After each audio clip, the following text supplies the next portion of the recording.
ready for the truth? Bring it on! In this present crisis, government is not the solution to our problem. Government is the problem. Do you want the whole truth? I don't think you're ready. Governments don't control things. A government can't control the economy without controlling people. It's Crane Durham's Nothing But Truth. Welcome back. Crane Durham's Nothing But Truth, proudly on. Say it with me now. 8FR Talk. Yesterday, big hearing on Benghazi. Here is the mother of Sean Smith talking about what she was told to the House Oversight Committee. This is very interesting because, remember, this would be on a loop if the occupant of the White House had an R by his name and was anyway conservative. This would be on a loop. It should be on a loop either way if the behavior and response and lack thereof have been the same. Roll it. I was told a few things, and they were all lies. Obama and Hillary and Panetta and Biden and Susan all came up to me at the casket ceremony. Every one of them came up to me, gave me a big hug, and I asked them, what happened? Please tell me. And every one of them says, it was the video. And we all know that it wasn't the video. Even at that time, they knew it wasn't the video. So they all lied to me. But what they said was, I will check up on it and get back to you for sure. And you know how many times I heard from them? None. I don't count. People of America don't count. The only thing that counts is their own selves and their own jobs, and the people that are involved in this get suspended for a short time, paid the whole time, and then rehired or whatever it is that they do. I want to know what happened to my son. Why can't these people tell me this?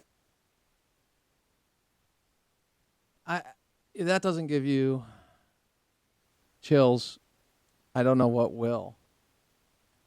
And she's been through this, and she's been talking about this. And the American people, there are a large portion of the American people, generally speaking, that are outraged about this, as I am, as you are, and being a part of that. People say, why do you have to bring up Benghazi? Why, it's not a scandal. They just response time, or they took care of it with the ARB, the Accountability Review Board, which was interesting because Hillary Clinton picked the members of that board, or excuse me, the chairs of the board on that investigation. She wasn't interviewed by them, by the way. And be it Ambassador Pickering or Admiral Mullen, there are questions about that. And they were asked yesterday, in fact, by the likes of Jim Jordan and Trey Gowdy. Here is a back and forth between Admiral Mullen and the House Oversight Committee. I believe Jordan, but it might be Trey Gowdy, pardon me. Either way, you're going to see that the person that was recommended not to testify, that recommendation came from the person, that being Admiral Mullen, who is investigating the matter. Roll it. But my question, Admiral, is you never interviewed the Secretary of State about whether she accepted and performed a responsibility given to her by a previous Accountability Review Board. Part of our writ was to look at previous Accountability Review Boards. We certainly commented on that, those that had not been implemented, but it was not to test each recommendation against those who were in positions in the current administration. I want to read you a quote, and I want to ask you if you know the author of that quote, okay? The Independent Accountability Review Board is already hard at work looking at everything. Not cherry-picking one story here or one document there, but looking at everything. Do you know who the author of that quote was? Secretary Clinton. How could you look at everything when you don't even bother to interview the person who is ultimately responsible for what happens at the State Department? I think we've explained that we found no evidence that she was involved in the decision-making and no need, therefore, to do that. But I just cited for you, it is her responsibility. According to an ARB just like yours from 1998, she should personally review it. So Trey Gowdy there is exposing something that was a little more into the weeds, but it's really not.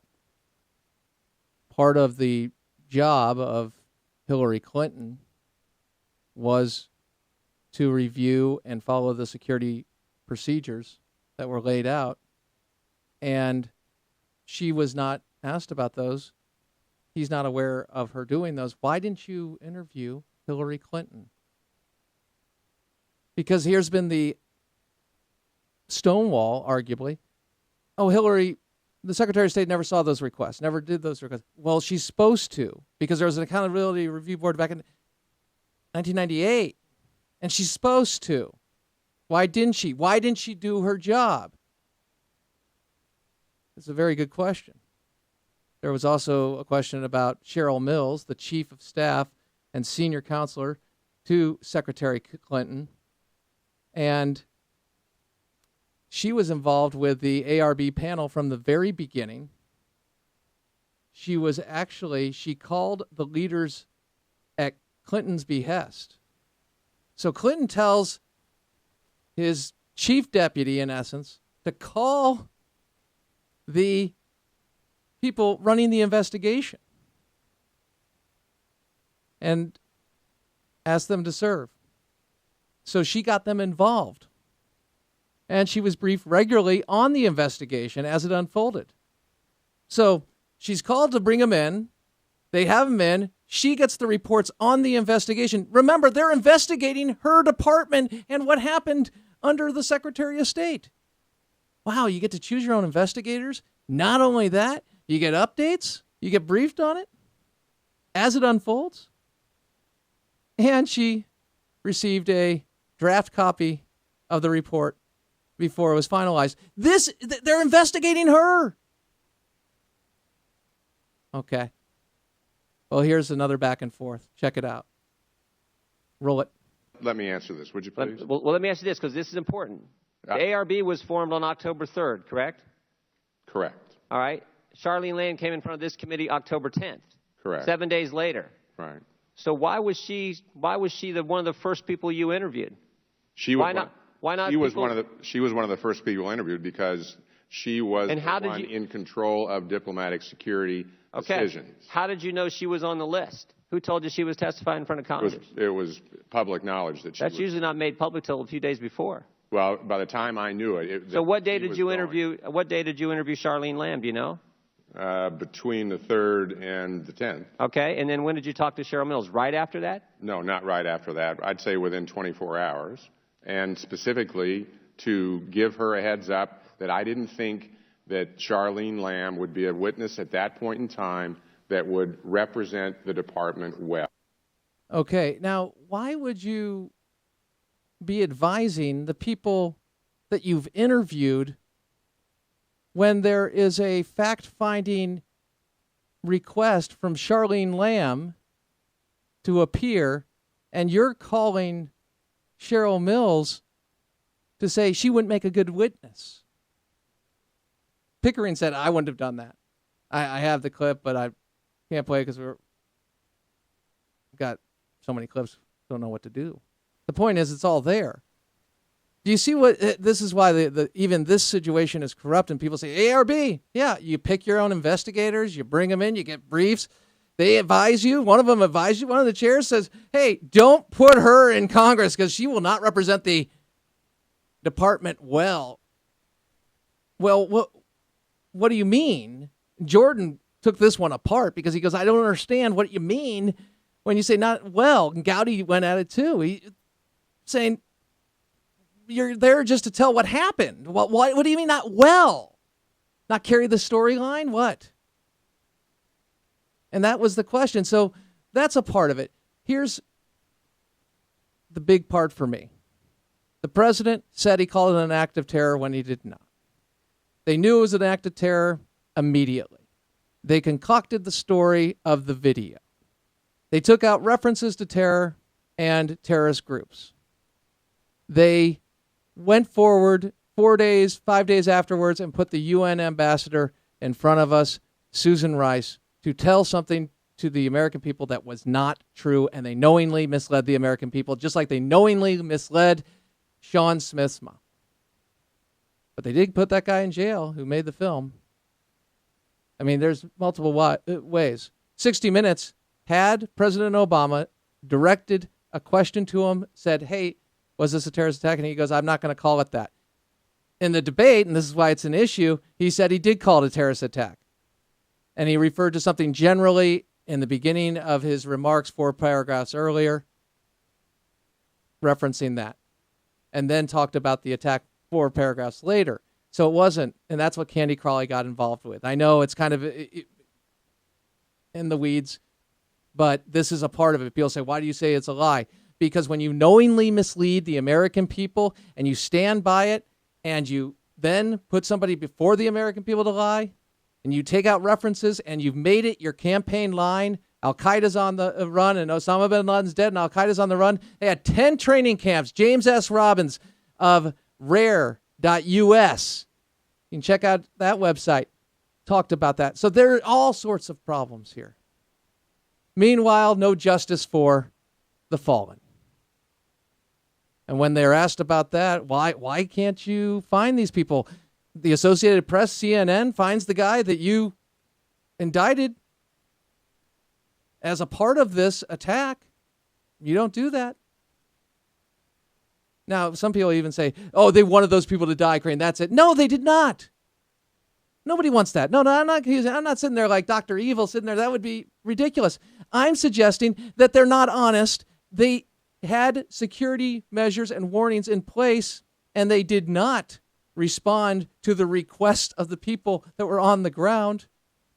And they haven't owned up to that. They haven't owned up to lying to us about it. That's a problem. Republican, Democrat, that's a problem. See, I like the attitude that, hey, you mess with an American, whether you're a government, an organization, we're going to stand by you, the American people. We're going to protect the American people. So you mess with one, you mess with all in that sense, and we're going to take action because we know that if we don't, we're going to get more aggression. And you can't mess with us. You say that as if you're exceptional. No, our system is exceptional because it allows for us to be exceptional. But yes, we are in the sense of our culture being based on a Judeo-Christian foundation, that one that protects liberty, individual liberty, and recognizes that our rights come from God and not government. That allows for us. We recognize human nature. Recognize that when you go to government, you don't get a halo and some wings and fly around as an angel. No, you're just as fallen, and so there's got to be checks and balances within that system. And that's why the Constitution, our Declaration and the Constitution were written as they were, and there was a process to amending it. But I digress. I want to go back to the leader who understood this better than anybody, certainly within my lifetime, and that would be Ronald Reagan. Ronald Reagan. This is the address he gave, excerpts from it, after he took out Gaddafi and went after his family in particular, went after him in particular. You remember that? Well, here it is. Roll it. Colonel Gaddafi is not only an enemy of the United States. His record of subversion and aggression against the neighboring states in Africa is well documented and well known. He has ordered the murder of fellow Libyans in countless countries. He has sanctioned acts of terror in Africa, Europe, and the Middle East, as well as the Western Hemisphere. And for us to ignore, by inaction, the slaughter of American civilians and American soldiers, whether in nightclubs or airline terminals, is simply not in the American tradition.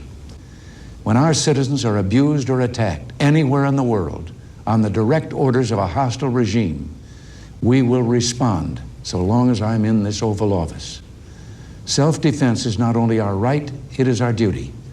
Despite our repeated warnings, Gaddafi continued his reckless policy of intimidation, his relentless pursuit of terror. He counted on America to be passive. He counted wrong. I warned that there should be no place on earth where terrorists can rest and train and practice their deadly skills. I meant it.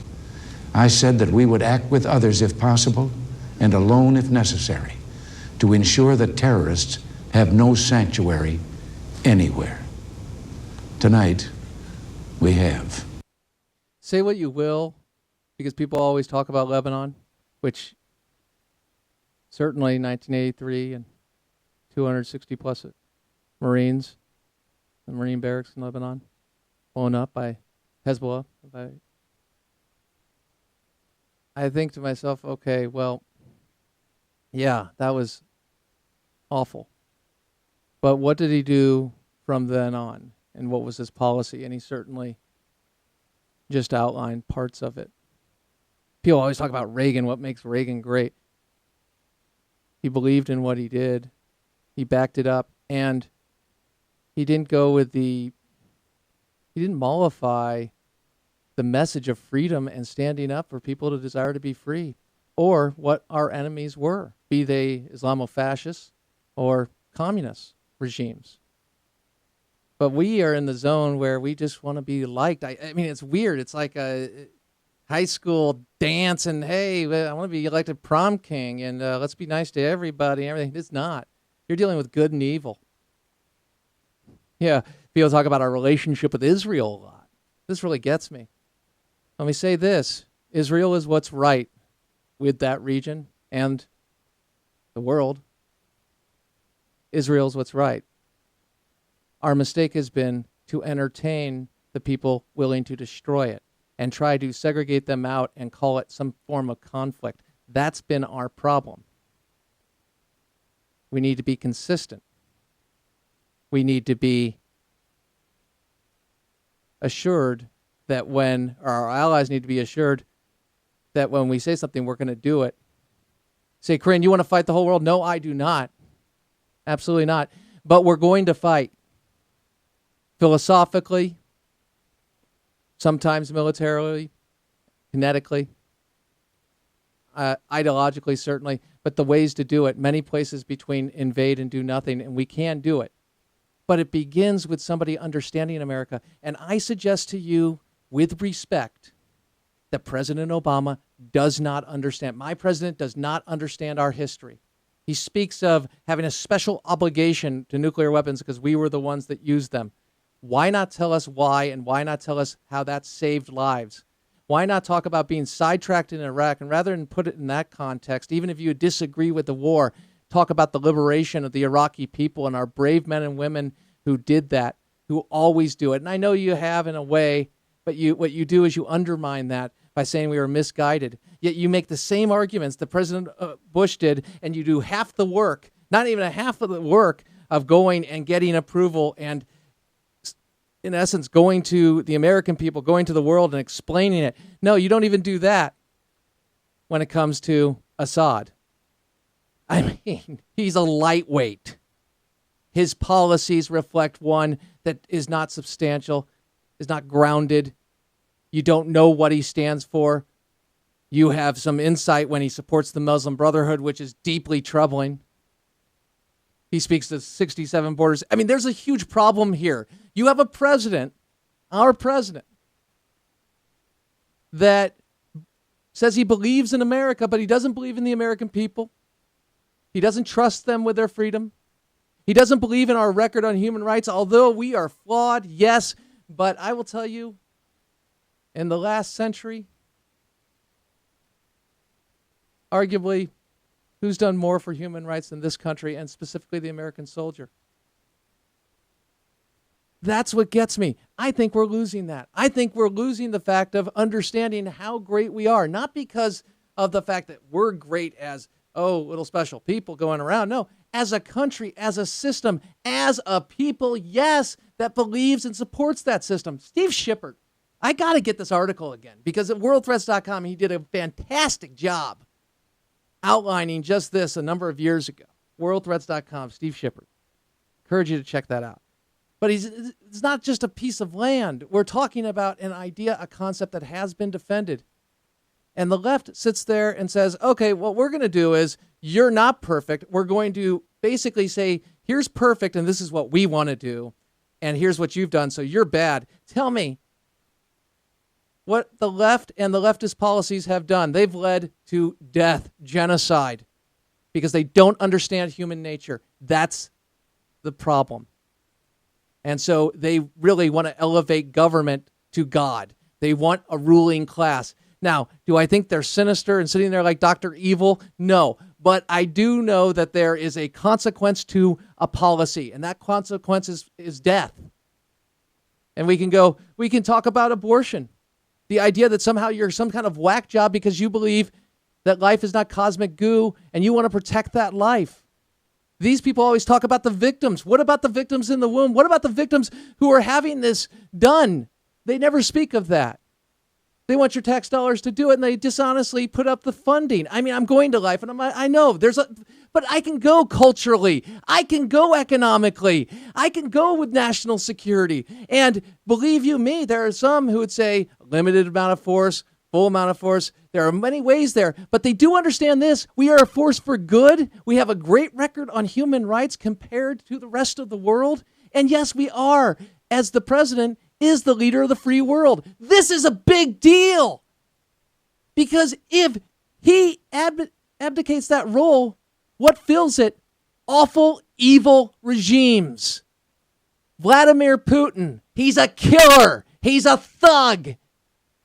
The policies and actions of that government have been evil. The Iranian regime, their policies and actions, evil. North Korea, Kim Jong-il, his policies, his actions have been evil. China, do I need to say more on that? So yes, this is the thing. When you recognize there's right and wrong, when you say it, when you declare something genocide, that's someplace we haven't done. We haven't done a very good job in that as a country sometimes. We've backed away from it, certainly. But bottom line, when you recognize it, all of a sudden you got to do something about it. And you're no longer comparing it to the perfect. You're comparing it to what is right now and what it could be. But I really can't stand the moral high ground of the left, who has nothing but genocide, economic failure, and encouraging dependency. That's the result of those policies. And yet they sit there and go, how dare you? I mean, we're just going to tell you basically things that are not true about how we got into a particular situation. Hey, folks, I want you to have a great Friday. I hope you do. God knows you. God loves you. You're worth it. He created you. See, that's another part of this, and it's a big one. Think about that. You are created. You have a purpose. If that is the case, and you are an individual, you are unique, then your rights come from your creator. Crane Durham's Nothing But Truth, AFR Talk.